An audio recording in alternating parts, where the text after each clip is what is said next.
The mission at One Champion since day one has been to unleash real-life superheroes who ignite the world with hope, strength, dreams, and inspiration.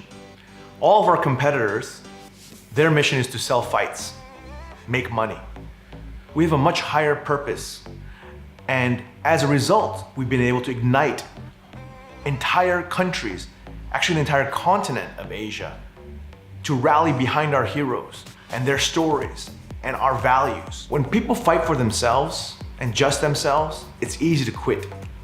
But when you fight for something bigger than yourself, greater than yourself, it is impossible to quit. So by definition, a mission creates resilience in an organization through good times, bad times, and ugly times.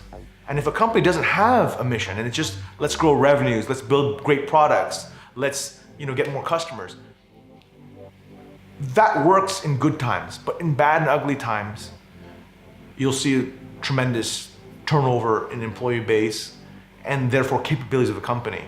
But if you're able to keep a united front through good, bad, and ugly times, you will succeed as a startup.